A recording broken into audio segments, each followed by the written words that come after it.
guys, so today I have a tutorial for you on a new text and logo effect that you can do with Cinema 4D. It's fairly simple.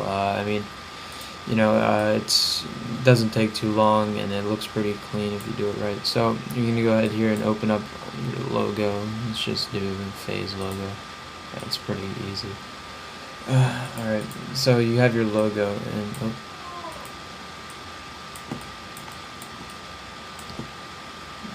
hold on just a second. Alright, so you get your logo in here.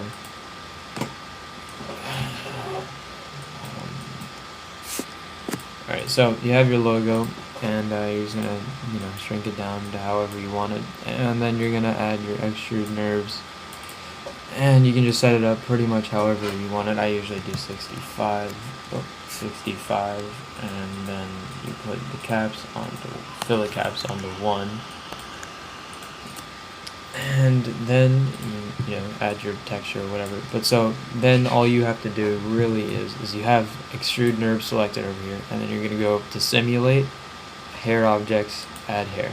Now it's gonna look kind of weird here, but you get these little lines and stuff. So you're gonna go to guides, polygon vertex, and then click on polygon area. Now you can increase the count here to I usually do about 150. It really depends on the logo, but you put it about 150, and then you can decrease the hair size. These aren't the actual hairs, but these are they're kind of just showing where the hairs are going to be. So you can decrease the hair size or length or whatever to whatever you want. Let's just do 60.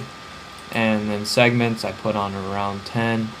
But you can put as many as you want. I'm just doing that for the tutorial. The count, now obviously 5,000 is probably too many hairs for this one particular logo, so I'll put on around 1,000.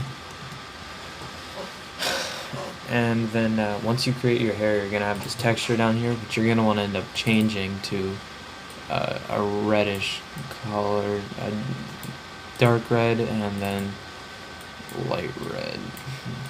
And that's just because when you do your render, you can see it better, or when you put it into Photoshop, the color correction shows up better on it. But you can pretty much use any color that you choose. And then we'll just rotate this, and just a second, we'll just move it back.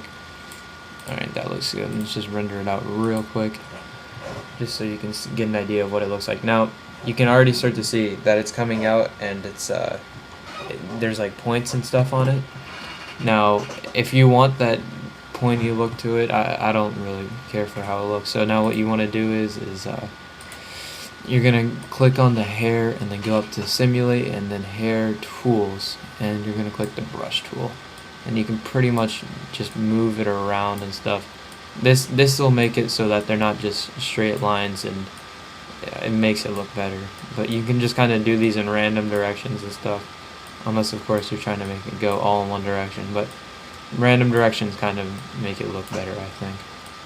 But that's that. Oh, I forgot to do this real quick. Hold on. My Cinema 4D is kind of screwed up, and I have to fit the texture to the object every time. Alright, so now that we've done that, you go ahead and render it out.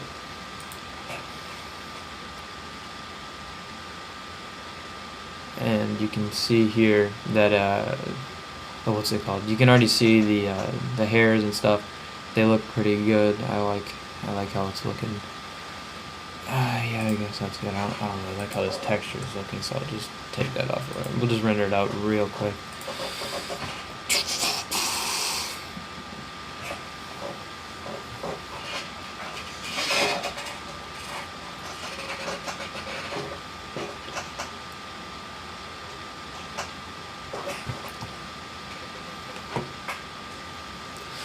Alright, let me just save it real quick. I'll save it as tutorial.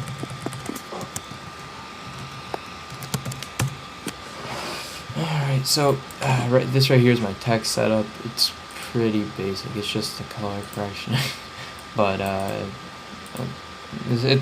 like this color correction for this kind of look. I think it looks pretty good.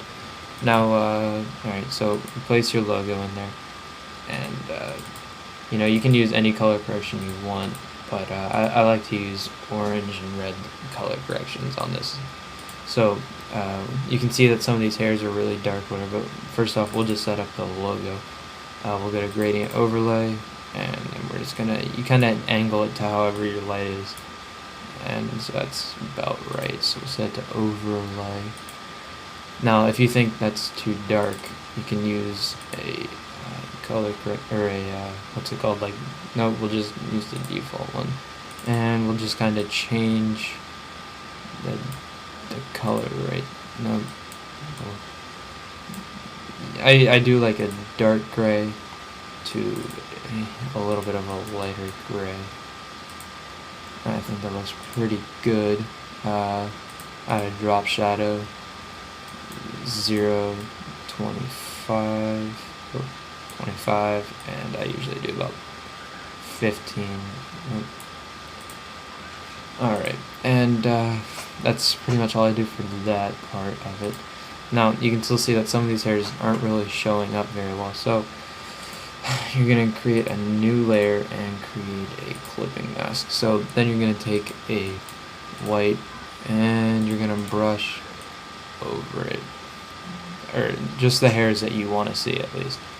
Now, if it goes over here, you're just going to have to erase it later. So any of these hairs that you're really trying to get it to show up, I'll just do all of them real quick.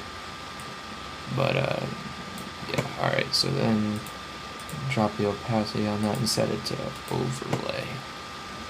And then you can just go around and erase the edges real quick.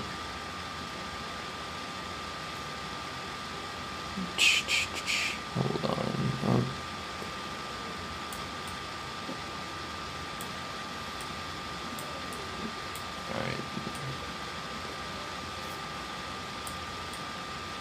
Okay, so now that you have that, you can go ahead and just go ahead and combine. Hold on just 1 second. Alright, there we go. Just erase that real quick. Alright, now you can go ahead and combine these two layers. Merge layers. Now, then you can go ahead and duplicate it, and you want to go up here to filter and then oil paint. And I usually do 10, 10, and 10, but that's, you know, that's up to you. I don't know. And then you're gonna drop the opacity. And the point of the oil paint, you can really erase the whole logo itself, but the oil paint's gonna make the hairs just look cleaner and smoother, as you can see here. So if you wanted to erase oil paint, you could go in there and just get rid of it. But I like oil paint. I mean, you know, it's what I think it looks pretty good. It makes the whole logo look better. But yeah, that's pretty much it. If you have any questions, leave a comment. If you want me to do any more tutorials, or if you have a tutorial that you would like me to cover, just leave a comment on that. And if you enjoyed the video, please leave a like and comment. And if you're new here, you can subscribe. I'll be uploading a lot more tutorials like this in the near future, so stay tuned for that. Alright guys, see you.